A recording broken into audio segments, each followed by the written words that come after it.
Hello friends, दोस्तों English में लिखते या बोलते वक्त कई बार हमको बहुत दिक्कत होती है। एक्चुअली लगातार दिक्कत होती रहती है।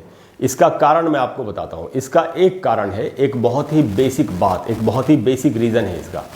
अच्छा दोस्तों, ये रीज़न जो मैं अभी जिसकी मैं बात कर रहा हूँ, ये इतना मामूली सा पॉइंट है कि इसको हम लोग नज़रअंदाज करके आगे बढ़ जाते हैं कई बार, या हमको इसके बारे में ठीक से किसी ने बताया नहीं होता है और हम असली बात को समझ ही नहीं पाते। आज की क्लास में दोस्तों हम सीखेंगे कि basic difference between Hindi and English क्या है, यानी हिंदी और इंग्लिश में जो बेसिक डिफरेंस है, जो आधारभूत अंतर है, वो क्या है। अगर हम इस बात को समझ जाएं कि इंग्लिश लैंग्वेज की बनावट कैसी होती है और हिंदी भाषा की बनावट कैसी होती है, अगर ये बात हमारी समझ में आ जाए तो हमारे लिए इंग्लिश को ठीक से सीख पाना बड़ा ही आसान हो जाएगा। अच्छा दोस्तों, ये ऐसा टॉपिक है, ऐसी मामूली बात है कि आपको पहले से पता भी होगी, शायद हो सकता है आपके ध्यान से उतर गई हो, और नहीं, अगर नहीं पता है तो फिर बड़ी अच्छी बात है, आज हम सीख लेते हैं। दोस्तों एंड तक हर बात को समझना है ठीक से कि मैं क्या कह रहा हूँ। तो दोस्तों यहाँ मैंने हिंदी में एक सेंटेंस लिखा आपके लिए, वो है मैं पंकज से मिला। ऐसा कोई बता रहा है, मैं पंकज से मिला। अब अगर इस सेंटेंस का हम थोड़ा सा एनालिसिस करें कि इसमें कौन सा वर्ड कहाँ पर इस्तेमाल हुआ है, जैसे ऑर्डर ऑफ वर्ड्स होता है ना, एक सेंटेंस में कौन सा वर्ड कहाँ पर लगना चाहिए, अगर उसके हिसाब से हम देखें तो इसे मैं जो है वो सब्जेक्ट है, पंकज जो है वो ऑब्जेक्ट है। सब्जेक्ट क्या होता है? किसी भी सेंटेंस में जो सबसे इंपॉर्टेंट वर्ड हो, जो कुछ काम करता हुआ दिखाई पड़े, जिसके बारे में कुछ कहा जा रहा हो, वही सब्जेक्ट होता है। आप जानते हैं सब्जेक्ट क्या होता है। तो मैं इसमें सब्जेक्ट है, पंकज ऑब्जेक्ट है। ऑब्जेक्ट क्या होता है दोस्तों? जो एक्शन को रिसीव करे, जिसके ऊपर क्रिया का असर हो, वही ऑब्जेक्ट होता है।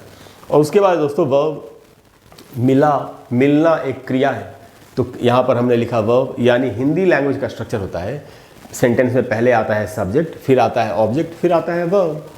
अच्छा, अगर इसी बात को इंग्लिश में कहा जाए, मैं पंकज से मिला, तो कैसे कहेंगे? I met Pankaj. ये मैंने ट्रांसलेशन कर दिया, आई मेट पंकज। इसका भी एनालिसिस करते हैं कि कौन सा वर्ड कहाँ पर आया है। तो इसमें दोस्तों आई जो है वो सब्जेक्ट है, मेट जो है वो वर्ब है, मिला, और पंकज ऑब्जेक्ट है। अब क्या दोस्तों समझ में आई आपके बात? हिंदी लैंग्वेज का क्या स्ट्रक्चर होता है कि हिंदी में पहले आता है सब्जेक्ट, फिर आता है ऑब्जेक्ट, और फिर आता है वर्ब, किसी भी सेंटेंस में। ये बेसिक स्ट्रक्चर है। इसी स्ट्रक्चर में हम फेर बदल करते हैं, टेंस के हिसाब से या पर्सन के हिसाब से सब्जेक्ट बदलता है, टेंस के हिसाब से वर्ब का रूप बदल सकता है, वो तो एक अलग बात है।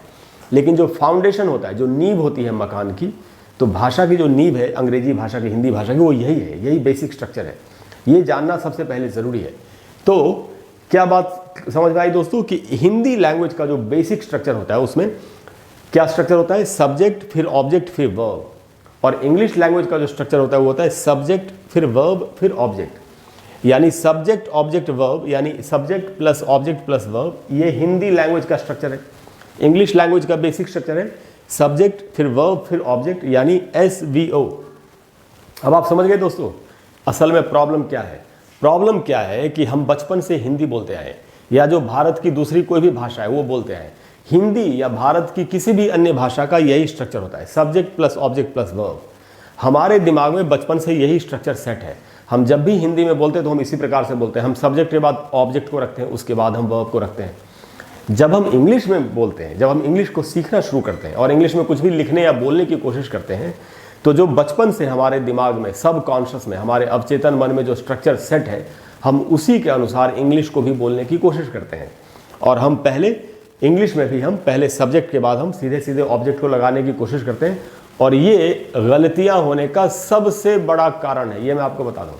इसीलिए आपको क्या याद रखना है कि जब भी आपको इंग्लिश में लिखना या बोलना हो, तो आपके सब्जेक्ट के तुरंत बाद वर्ब लगाने की कोशिश करनी चाहिए, वर्ब को यूज़ करने की कोशिश करनी चाहिए। आपको याद रहेगा, आपको इस बात को याद रखना है, आगे से एकदम दिमाग में ज़िंदगी भर के लिए इस बात को सेट कर लेना है। क्या कि जब भी मैं इंग्लिश में लिखूंगा या बोलूँगा तो मुझे सब्जेक्ट से सेंटेंस स्टार्ट करना है, और उसके बाद मुझे वर्ब का इस्तेमाल करना है, उसके बाद मुझे ऑब्जेक्ट का इस्तेमाल करना है। ये बेसिक स्ट्रक्चर है।